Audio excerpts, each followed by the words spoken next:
Good morning, one and all. Welcome to the session of Classroom English, Day 16. Today, let us discuss all tenses in AV and in PV. Let us see the first one. I speak English daily. Daily, every day, regularly, usually, always, often. These actions are called regular actions. ఈ regular యాక్షన్స్ని ఏ టెన్స్లో చెప్తాం మనము? Simple ప్రెజెంట్లో చెప్తాం.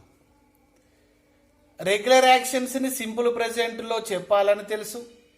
Simple ప్రెజెంట్లో చెప్పాలి అంటే simple ప్రెజెంట్లో ఏ verb వాడతాం? V1 verb వాడతాం. ప్రతి దాంట్లో సబ్జెక్ట్ అండ్ ఆబ్జెక్ట్ కామన్, అందుకని వీటి గురించి ఎక్కువ డిస్కస్ చేయట్లేదు మనం. వర్బ్ డిఫరెంట్ వస్తుంది. సో V1 వర్బ్ యూజ్ చేస్తాం. కానీ ఇక్కడ గుర్తుంచుకోవాల్సినటువంటి విషయం ఏంటంటే ఏ టెన్స్ అయినా సరే ఆ టెన్స్ చెప్పేటప్పుడు, మాట్లాడేటప్పుడు దాన్ని రెండు విధాలుగా మనం చెప్పాల్సి వస్తుంది, ఎక్స్ప్రెస్ చేయాల్సి వస్తుంది. ఒకటి ఏవీలో, రెండోది పీవీలో. దేన్ని బట్టి? Let us see one example. I dash vegetable in the market. Next one, vegetables dash in the market. రెండు కూడా సింపుల్ ప్రెజెంట్ రెగ్యులర్గా జరిగేటువంటి యాక్షనే.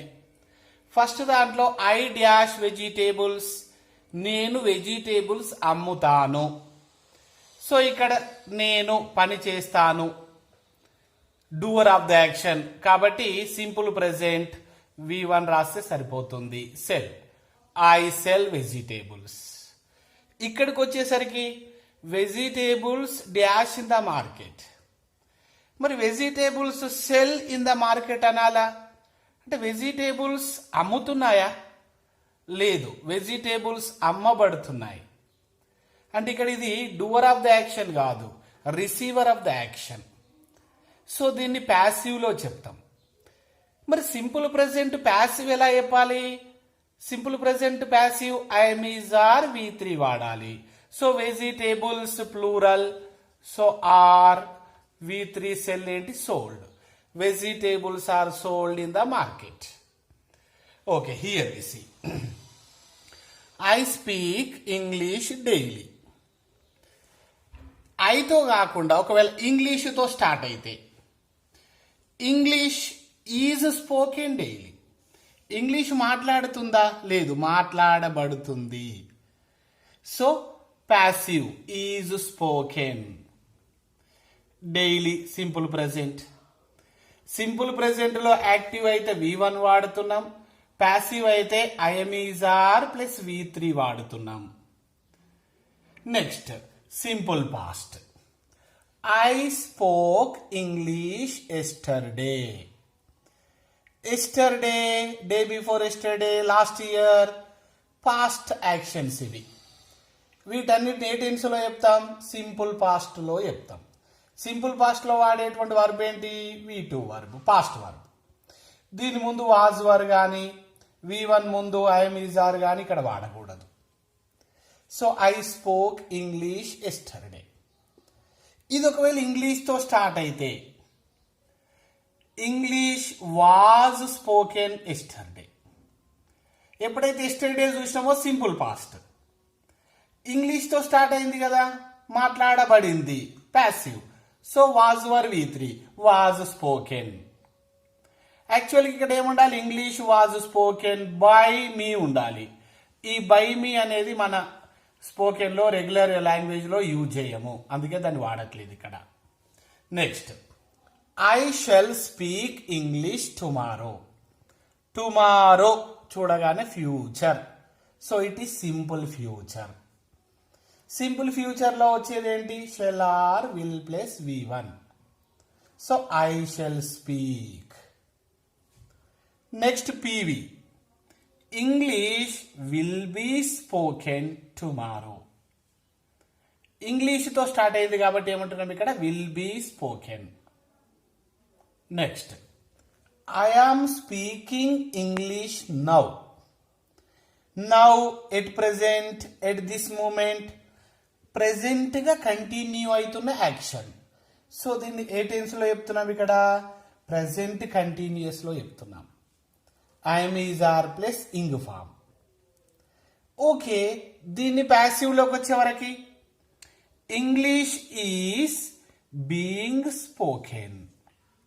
English is being spoken. ఈ కంటిన్యూయస్ టెన్స్లలో ఒక విషయం గుర్తుపెట్టుకునేది ఏంటంటే, కంటిన్యూయస్ అంటే ఇంగ్ ఫామ్ ఖచ్చితంగా ఉంటుంది. అందుకే ప్యాసివ్లో జనరల్గా V3 వచ్చిన బీయింగ్ను వాడుతున్నాం ఇక్కడ. Next, I was speaking English at this time yesterday. Yesterday అంటే సింపుల్ పాస్ట్, కానీ ఎస్టర్డే ముందు ఎట్ దిస్ టైం కానీ ఒక సర్టెన్ టైం కానీ ఉంటే అది పాస్ట్ కంటిన్యూయస్. కంటిన్యూయస్ అంటే ఇంగ్ ఫాము, పాస్ట్ అన్నాం కాబట్టి was were. So I was speaking English at this time yesterday. English was past continue, present అయితే ప్రెసెంటే, పాస్ట్ అయితే paste. So English was being spoken at this time yesterday. I shall be speaking English at this time tomorrow. Only tomorrow ఉంటే simple future, కానీ tomorrow ముందు at this time ఉంటే, at this time కానీ ఒక certain time కానీ ఉంటే అది future continuous. So future continuous shell be V4 or will be V4. I shall be speaking English. దీనికి నో ప్యాసివ్ ఫామ్ ఉండదు. Next, I have spoken English just now. Just completed actions, ఇప్పుడే పూర్తయినటువంటి యాక్షన్స్ని present పర్ఫెక్ట్లో చెప్పాలని తెలుసు. I have spoken English. Present perfect అనగానే have or has plus V3. పర్ఫెక్టులలో వచ్చే వర్బ్ V3, అది ప్రజెంట్ కాబట్టి ముందు హ్యావ్ ఆర్ హ్యాజ్ వస్తుంది. So I have spoken English just now. ఇక్కడ జస్ట్ నౌ కాకుండా ఇది పూర్తయిందే, సింపుల్ పాస్ట్ పూర్తయింది ఎస్టర్డే, లాస్ట్ ఇయర్ సంథింగ్. దానికి దీనికి తేడా ఏంటంటే ఇప్పుడే పూర్తయిన, అంటే జస్ట్ కానీ జస్ట్ నౌ కానీ రీసెంట్లీ కానీ వాడినట్టయితే ఆ టెన్స్ దాన్ని ప్రజెంట్ పర్ఫెక్ట్లో చెప్తాం.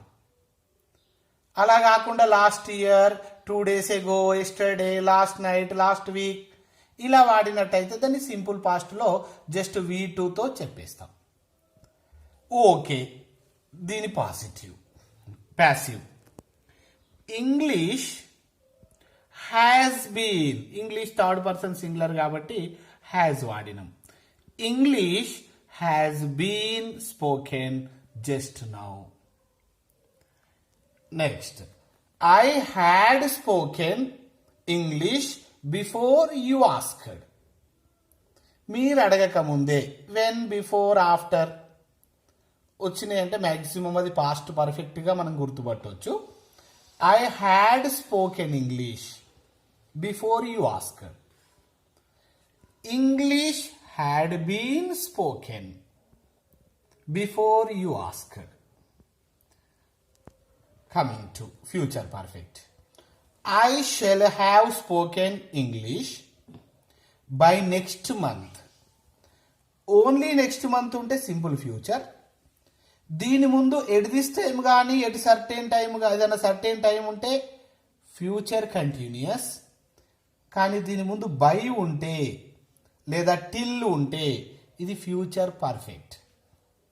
ఫ్యూచర్ పర్ఫెక్ట్ ఏంటంటే ఫలానా సమయం వరకు పని పూర్తవుతుంది అని చెప్పేది, వరకు. So I shall have spoken English by next month. English will have been spoken. English will have been spoken by next month. Next, I have been speaking English for 10 years. For since వచ్చినాయి అంటే present perfect continuous, అంటే క్రియ గతంలో ప్రారంభమై ప్రస్తుతము కూడా కొనసాగుచున్న పని. For 10 years అంటే 10 సంవత్సరాల నుండి, అంటే ఈ మాట్లాడడము అనే క్రియ 10 సంవత్సరాల క్రితం స్టార్ట్ అయి ప్రస్తుతము కూడా నడుస్తూ ఉంది. దీన్ని ప్రజెంట్ పర్ఫెక్ట్ కంటిన్యూస్ లో చెప్తాం మనం. So I have been speaking English for 10 years. It has no